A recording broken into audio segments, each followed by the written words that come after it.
Indo British advanced pain clinic నొప్పి మాయం surgery దూరం ఫర్ అపాయింట్మెంట్స్ 9155515563.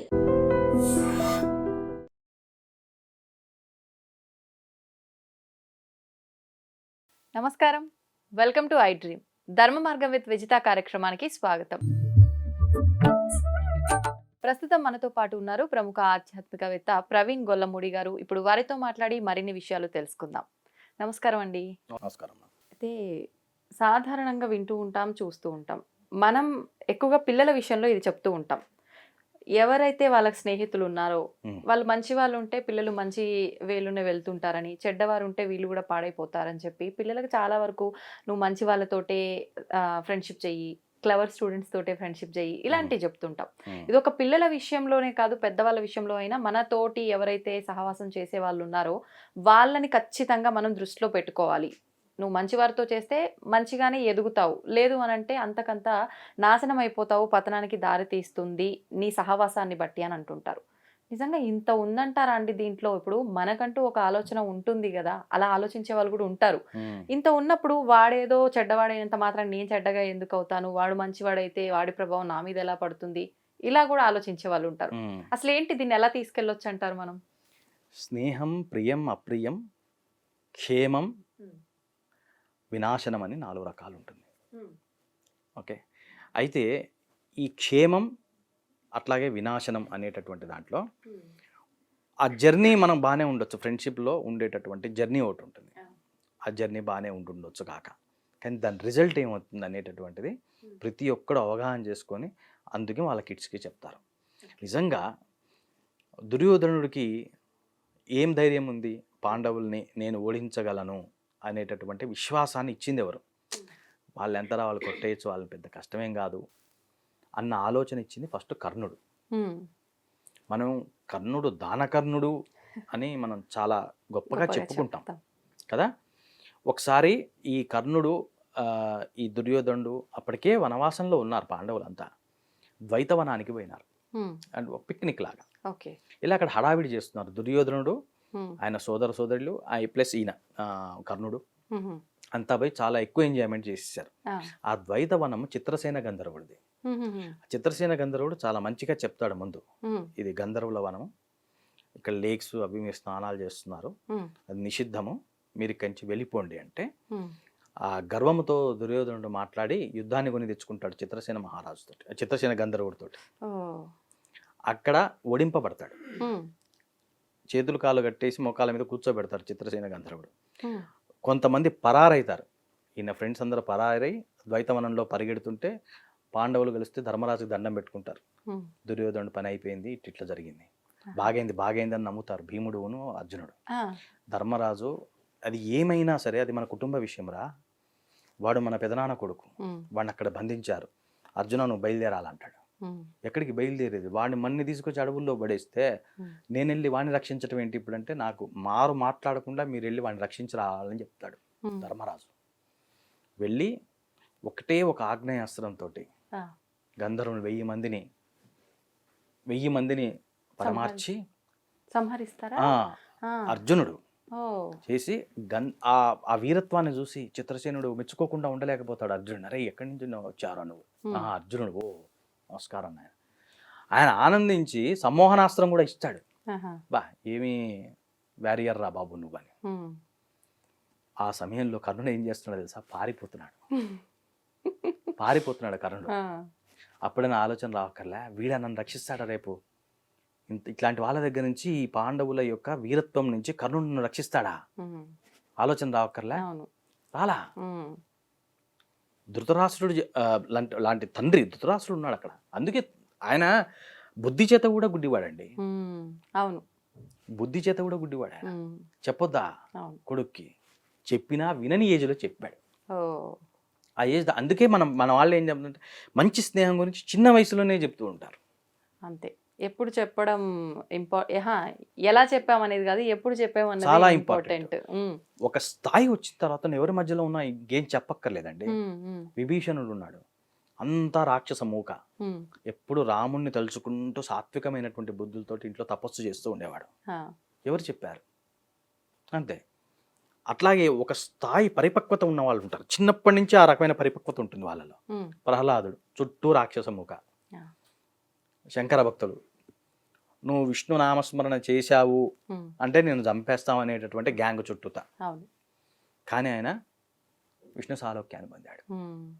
ఏ విధంగా సాధ్యపడ్డది ఇదంతా అంటే, ఒకటి if you are mature enough, నీకు చక్కటి హుందాతనంతో కూడినటువంటి పరిపక్వత గల మానసికమైనటువంటి స్థితి ఉంటే నీకు ఎప్పుడూ ఏమీ చెప్పక్కర్లేదు, మంచి చెడులు నీకు తెలిసిపోతూ ఉంటాయి. అది బుద్ధి అంటారు దాన్ని. కానీ బుద్ధి పరిపక్వత చెందని వయస్సులో ఇప్పుడున్నటువంటి ఇంద్రియ లోలత్వాన్ని మనస్సులో పెట్టుకొని తల్లిదండ్రులు భయపడుతున్నారు. ఏ రకమైనటువంటి వాడితో ఉంటే నువ్వు ఆ రకంగా అయిపోతావురా, జాగ్రత్త జాగ్రత్త జాగ్రత్త అని చెప్తూ ఉంటారు అందుకోసం అని చెప్పేసి. కాబట్టి ఆ రోజులను ఈ రోజుతో పోల్చలేం. కాబట్టి మన వాళ్ళు ఈ రోజుల్లో ఎక్కువ దానిపైన మనస్సు పెట్టి చెప్తూ ఉంటారు పిల్లలకి, జాగ్రత్తగా ఉండాలి, వీడితో జాగ్రత్తగా ఉండాలి, వాడితో జాగ్రత్తగా ఉండాలని.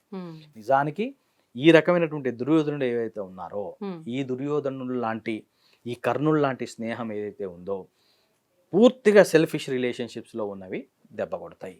ఒకరోజు కాకపోతే ఒకరోజు దెబ్బ కొడతాయి. కాబట్టి వినాశనం తీసుకురాకుండా ఉండాలి. క్షేమంగా ఉండొచ్చు మొదట్లో, ఈ స్నేహం క్షేమంగా ఉంటుందేమో అనుకుంటాం, కానీ దాని రిజల్ట్ స్లోగా వినాశనం వైపు వెళ్తుందేమో చూసి చెప్పవలసినటువంటి బాధ్యత పెద్దవాళ్ళకి. ఎందుకంటే పెద్దవాళ్ళకి అనుభవం అనేటటువంటి జ్ఞానం ఉంటుంది. పెద్దవాళ్ళకు ఉండేటటువంటి సంపద ఏంటి అంటే అనుభవం అనేటటువంటి సంపదతో ఉంటారు వాళ్ళు. కాబట్టి అది చెప్తూ ఉండాలి. అది చెప్తూ ఉండటం చేత అందుకే మన వాళ్ళు శతక సాహిత్యం రాశారు, వేమన గారు శతక సాహిత్యం రాశారు, సుమతి శతకం. ఇవన్నీ ఎందుకు వచ్చాయంటే వాడిని చూడంగానే అసెస్ చేయాలి, oh this guy is not correct. ఆ బుద్ధి ఎలా తెలపాలి నీకు చిన్నప్పుడే, 5 ఏళ్లలోపే 10 ఏళ్లలోపే ఎలా తెల. అందుకే పెద్ద బాల శిక్షలో శతక సాహిత్యం అంతా పెట్టేసేటటువంటి వాళ్ళు. అన్నీ పోయినాయి ఇప్పుడు, ఏవీ చెప్పట్లేదు. పెద్దవాళ్ళు అట్నే ఉన్నారు, చిన్నపిల్లలు అట్నే ఉన్నారు. ఈ రోజుకి ఏది అవసరం అది చేస్తూ బతుకుతూ వెళ్ళిపో, అంతే. రోజు గడిస్తే చాలు, అంతే. అవతల వాడు ఎట్లాంటి వాడైతే మనకెందుకు, మనకు సాయం చేస్తున్నాడు అంతే. ఈ రకమైనటువంటి స్థితి నుంచి మనుషులు మారాల్సినటువంటి అవసరం ఉంది. లేకపోతే ఇది ఇప్పటికి క్షేమమే, ఈ రోజు ఇది క్షేమమే, రేపు ఏం చేస్తుందో తెలియదు. అది ఎట్లా ఉంటుంది, కర్ణుడు అలాగే దుర్యోధను యొక్క స్నేహాన్ని పోలి ఉంటుంది. అది అందరం గుర్తుపెట్టుకోవాలి. ఇప్పుడు ఒక జెన్యూన్ ఫ్రెండ్షిప్ ఉంది అనుకోండి ఇద్దరు వ్యక్తుల మధ్య, ఇద్దరు జెన్యూన్, ఎవరికి వాళ్ళు జెన్యూన్ అనే ఉంది, జెన్యూన్ గానే ఉంది వాళ్ళిద్దరి మధ్య ఆ స్నేహం కూడా.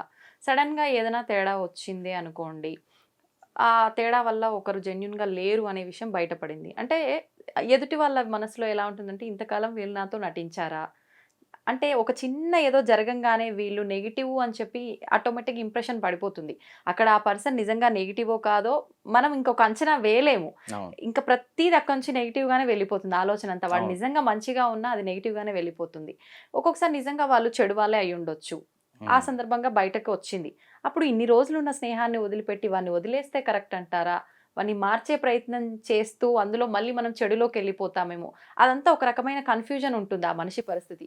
ఎలా డీల్ చేయొచ్చు అంటారు ఈ విధానం అంతా కూడా? ఇద్దరు స్నేహితుల మధ్యలోనే కాదు, ఈ రకమైనటువంటి పరిస్థితి ఇప్పుడు భార్యాభర్తల మధ్య ఉంది, ప్రతి కుటుంబ సభ్యుల మధ్య కూడా ఉంది. దీనికి ప్రధానమైనటువంటి కారణం ఒకటి ఉంటుందండి. అదేంటంటే ఇప్పుడు కాదు, అది అనాదిగా ఉన్నటువంటిదే. ప్రతి మనిషి పరిస్థితులకు బానిస. ప్రతి మనిషి కూడా పరిస్థితులకు బానిస. అంతే. ఈ బానిసత్వం చేస్తున్నప్పుడు వాడు పరిస్థితులకి ఒక రకమైనటువంటి స్ట్రెస్ క్రియేట్ అయినప్పుడు వాడు తన తన తన నిజంగా తన నైజము కాని పనులు కూడా కొన్ని చేయవలసి ఉంటుంది. ఆ రకమైనటువంటి పరిస్థితులు వచ్చినప్పుడు కానీ తను వాళ్ళ దగ్గర మళ్ళీ తర్వాత జస్టిఫై చేసుకునేటటువంటి విధానములో గనక వివేకం ఉంటే ఆ సంబంధాలు నిలుస్తాయి. లేని పక్షంలో మీరు అన్నట్టు తీవ్రమైనటువంటి భేదాభిప్రాయాలు వచ్చి నీ మొహం నేను చూడను, నా మొహం నువ్వు చూడకు అనేటటువంటి పరిస్థితి క్రియేట్ అవుతుంది. ఒక రకమైనటువంటి పరిస్థితికి నువ్వు లొంగిపోయి మరో రకంగా ప్రవర్తిస్తున్నప్పుడు be transparent with your friend. నువ్వు చాలా పారదర్శకంగా ఉండాలి. ఎవరితోటి? నీ ఫ్రెండ్ తోటి, లేదా నీ స్పౌస్ తోటి, లేదా నీ పేరెంట్స్ తోటి పారదర్శకతగా ఉండి ఓపెన్గా మాట్లాడి చేసినా తప్పులేదు, డైవర్ట్ అయినా తప్పులేదు. కానీ దాని వెనక నువ్వు ఏ రకమైనటువంటి పరిస్థితులు ఉన్నావో కరెక్ట్గా చెప్పగలగాలి. ఆ చెప్పగలిగినప్పుడు నువ్వు జస్టిఫై చేసుకోగలిగినప్పుడు నీ సంబంధాలు నిలుస్తాయి. కరెక్ట్ అండి, నిజంగా చాలా మంచి మాట మీరు చెప్పింది. ఇది మిస్ అవటం వల్లే ఈ మధ్య కాలంలో మీరు అన్నట్టు భార్యాభర్తలే కానివ్వండి, అది ఏ రిలేషన్ అయినా స్నేహమైనా తేడాలు రావడానికి చాలా ఆస్కారం ఉంటుంది. ప్రస్తుత ఏ విధంగా ఉంటుందో మనము రకరకాలుగా ఆలోచిస్తుంటాం. పర్సనాలిటీ డెవలప్మెంట్ పుస్తకాలు చదువుతాం కానీ మన రామాయణ మహాభారతాలే పెద్ద పర్సనాలిటీ డెవలప్మెంట్ పుస్తకాలండి. అవును. వాలిని చంపి సుగ్రీవుని రాజుని చేశాడు. ఆయన ఏం మాట ఇచ్చాడు, నేను గెలవంగానే సీతమ్మ వారు ఎక్కడున్నారో పట్టేద్దామండి, అందరినీ తీసుకొని వెళ్ళిపోదాం, సరేనా అని హడావిడి మాటలు చాలా మాట్లాడేశాడు. వాలిని చంపేశారు, అయిపోయింది, పట్టాభిషేకం అయిపోయింది. సుగ్రీవుడికి అసలు ఏం జరిగింది వెనకటికి ఏం మళ్ళీ గుర్తులేదు. లగ్జరీస్లో పడిపోయినాడు. చక్కగా డ్యాన్సులు, పాటలు, వ్యవహారం, మద్యపానం, మద్యపానంలో పడే ఎంజాయ్ చేస్తున్నాడు. వెళ్ళి లక్ష్మణుడు వెళ్ళి గుర్తు చేయాలా? గుర్తు చేస్తే ఇక్కడ గొప్పతనం ఏంటంటే, అరే నువ్వు ఇది అన్నావు, ఇది మన స్నేహం విలువ, దీని ప్రకారంగా మనం ఇట్లా చేయవలసి ఉంటుంది, మన తక్షణ కర్తవ్యం ఇది రాముడి యొక్క హెచ్చరిక అన్నాడు. ఆ వాడినటువంటి పదం అది రాముడి యొక్క హెచ్చరిక అన్నాడు. అనంగానే ఏందా ఆయన హెచ్చరించేది, నేను నువ్వు ఆయన నన్ను హెచ్చరించడం ఏంటి, ఇట్లాంటి మాటలు మాట్లాడే సుగ్రీవుడు తప్పు తెలుసుకున్నాడు. Sorry, let's start doing the task అంటే కార్యోన్ముఖుడు అయిపోయాడు. ఇది ఇక్కడ ఉందా ఇవాళ రేపట్లో? ఆ ఒక్క నువ్వు నన్ను హెచ్చరిస్తావా దగ్గరే ఈగో రైజ్ అయిపోతుంది. ఈగో సెంట్రిక్ ఉన్నారు పీపుల్. నిజంగానే నాకు తప్పు జరిగింది, నేను ఇంకా అట్లా చేయకుండా ఉండవలసి ఉంటుండే అని వెళ్ళి రాముడిని కలిసి మనం అమ్మవారిని ఎక్కడుందో వెతుకుదాము అనేటటువంటిది ఆయన సరెండర్ అయి చెప్పటం. ఇది ఎంత గొప్పగా ఉంది. అది గొప్ప వ్యక్తిత్వమా కాదా? చాలా గొప్ప వ్యక్తిత్వం. అది ఈ రోజుల్లో కొరవడుతుంది. ఆ ట్రాన్స్పరెన్సీ అంటే అది ఇప్పుడు మీరు మాట్లాడుకున్నాం, మనం అన్నట్టుంటే ఆ ట్రాన్స్పరెన్సీ అనేది ఆ ట్రాన్స్పరెన్సీ అలా ఉన్న రోజున చక్కటి అనుబంధాలు కలకాలం ఉంటాయి. ఈ విధానం ఉండాలి. తప్పు చేస్తే మీరు అన్నట్టుగా నిజంగా నీది తప్పు అంటే నాది తప్ప అని సరిదిద్దుకునేటట్టుగా ఉండాలి. ఎదుటివారు ఏదైనా చెప్పారంటే మన మంచి కోసం చెప్పారని తీసుకునే విధానం ఉండాలి. ప్రతిదీ కూడా ఒక బాండ్ని పెంచుకునే రకంగా ఉండాలి కానీ దిగజార్చుకునే రకంగా ఉండకూడదు. అంటే ఇవన్నీ కూడా ఖచ్చితంగా పాటించాలి. నిజంగా పాటించాలి. మనం ముఖ్యంగా జీవితాల్లోకి పురాణ విషయాలను తీసుకొచ్చుకోవాలండి. 7 పర్సనాలిటీ డెవలప్మెంట్ ఫార్ములాస్ 9, 10, 11 పుస్తకాలు వచ్చినాయి. ఇంతకన్నా గొప్పవి కాదవి. ఉండదు. ఇది వాళ్ళ జీవితాలని మనకు ఒక ఉదాహరణగా తీసుకొని చెప్పారు చక్కగా. మనం దాన్ని పట్టుకోకుండా మనకేంటంటే ఈ వెస్టర్న్ వరల్డ్ నుంచి ఏదైనా రాగానే దానికి బాగా అట్రాక్ట్ అయిపోయి దాని sales 1 billion selling, 1 million selling of books అనగానే మనం అందులో ఏదో గొప్ప విషయం ఉందనుకుంటాం. ఇంతకన్నా గొప్పది ఎక్కడ లేదురా. ఇవి ఓపెన్ చేయండి, ఒక్కసారి భగవద్గీత ఓపెన్ చేయండి, రామాయణం ఓపెన్ చేయండి, కాంటెక్స్ట్ బేస్డ్ గా చదవండి.